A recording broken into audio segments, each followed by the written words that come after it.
Hello everyone and welcome to the BrainOmega channel. Today we're diving into a fascinating topic at the intersection of two powerful fields, graph neural networks and reinforcement learning. The source code is available in our GitHub repo. Grab it from the link in this video's description. We'll be building an agent that learns to play the classic game CartPole, but with a unique twist. Instead of feeding the game state directly into a standard neural network, we'll first represent it as a graph and then use a GNN to make decisions. This tutorial will walk you through the complete Python code, explaining every block step by step. By the end, you'll understand how to structure a graph reinforcement learning project. Let's get started. So, what's our goal? We're tackling the CartPole environment from OpenAI Gym. In this game, we have a cart that can move left or right, and our job is to balance a pole on top of it. The state, or the information we get from the game at any moment, is a simple array of four numbers: the cart's position and velocity, and the pole's angle and velocity. A traditional approach would feed these four numbers into a standard neural network, but we're going to do something different. We'll convert this array into a graph structure first, and then feed that graph into a graph neural network, or GNN. This allows our model to learn not just from the values themselves, but from the connections and relationships between them. Let's jump into the code, starting with graphmaker.py. Before we can build a graph, we need to define its components. This first function, construct_sur index pairs, is all about defining the features for the nodes in our graph.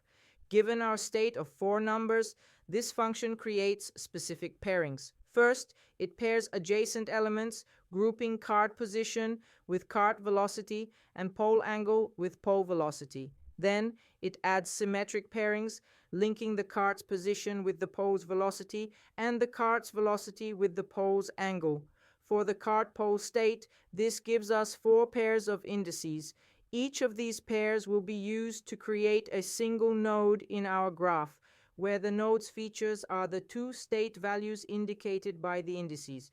Now that we know how to pair our state variables, let's look at the createGraphData function, which actually builds the graph. First, it creates the edge index. This defines the connections or edges between the nodes. By using permutations, we are creating a fully connected graph. This means every single node is connected to every other node, allowing the GNN to learn the maximum number of relationships. Second, it creates the node features, which PyTorch Geometric calls X.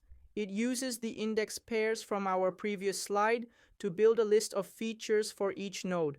So, our graph will have four nodes, and each node will have features consisting of a pair of values from the game state.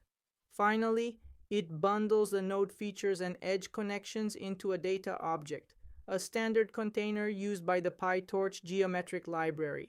Moving on to model.py, this is the brain of our operation. Let's look at how the graph reinforce agent is initialized. The most important layer is the graph convolution layer, which is a GCN-conv from PyTorch Geometric. PyTorch Geometric is a library built on top of PyTorch, designed specifically for deep learning on graphs and other irregular structures like social networks, molecular data, knowledge graphs, and more. This is what performs the graph convolution, allowing information to be passed between connected nodes. Note that its input dimension is 2, because each of our nodes has features made of two numbers.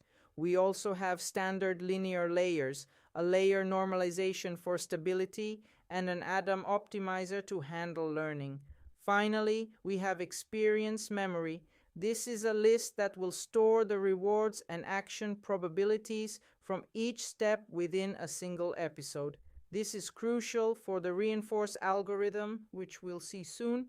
The forward method is where the agent makes a decision. It takes the graph's node features and edge index as input. First, the graph data is passed through our GCN-conv layer. This is where the network learns from both the node features and the graph's structure. Next, we use global add pool. This is a critical step. It aggregates the feature vectors from all the individual nodes into a single feature vector that represents the entire graph. This gives us a holistic summary of the game's state. After aggregation, this single vector is passed through a standard linear layer. Finally, we apply log softmax to the output. This gives us the log probability for each possible action. In CartPole's case, the log probability of moving left and the log probability of moving right. After an episode finishes, the agent needs to learn from what just happened. This happens in the optimize method, which implements the reinforced policy gradient algorithm. First, it looks at the entire episode's history, which we saved in experience memory. It goes backward from the final step and calculates the discounted cumulative reward for each step.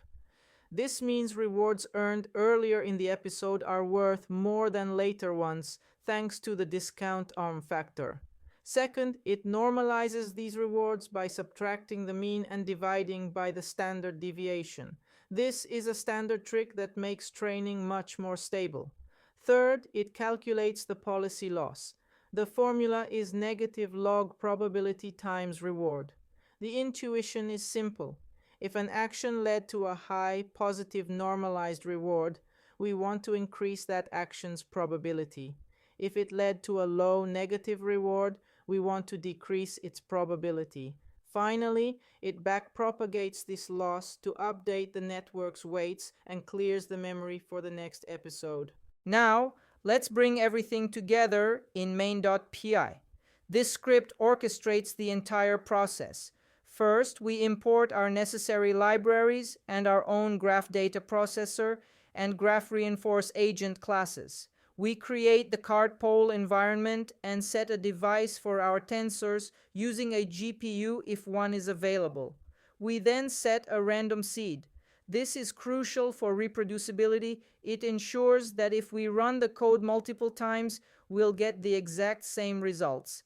Next, we define our hyperparameters, the learning rate for the optimizer, the number of episodes to train for, and gamma, the discount factor for future rewards.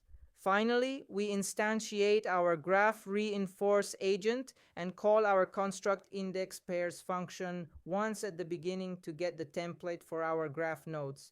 The main training loop is the heart of our program. For each episode, we first reset the environment to get an initial state. Then, inside the while loop, which runs until the pole falls over, we have our agent environment interaction. Step 1. We take the current state from the game and use our createGraphData function to convert it into a graph object. Step 2. We feed the graph's features and edges into our agent model. The model outputs log probabilities, which we convert to a probability distribution and then sample from to choose an action. Sampling allows the agent to explore different actions instead of always picking the most likely one. Step 3. We perform the chosen action in the environment. The game gives us back the next state, a reward, and a done flag. We store the reward and the log probability of the action we took in the agent's memory for the optimized step later. Once the while loop finishes, which means the episode is over, a couple of things happen. First, and most importantly, we call agent.optimize. This triggers the learning process we discussed from model.py, where the agent updates its GNN weights based on the entire episode's performance. We also record the total score for the episode. And finally, every 10 episodes or so, we print the average score over the last few episodes. This helps us track whether our agent is actually learning and improving over time.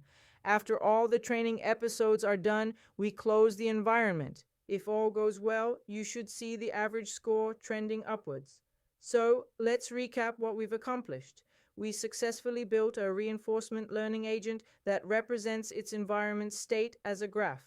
We created a data processor to handle the state-to-graph conversion. We built a GNN-based agent that can take this graph and make decisions. We implemented the reinforce algorithm to allow the agent to learn from its experiences. And finally, we tied it all together in a main training loop.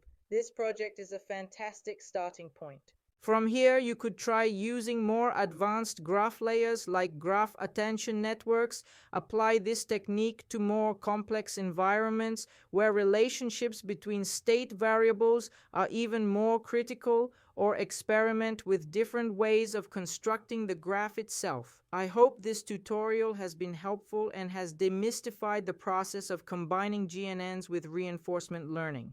Thank you so much for watching. If you found this video useful, please hit the like button, subscribe for more content, and feel free to leave any questions in the comments below. See you in the next one.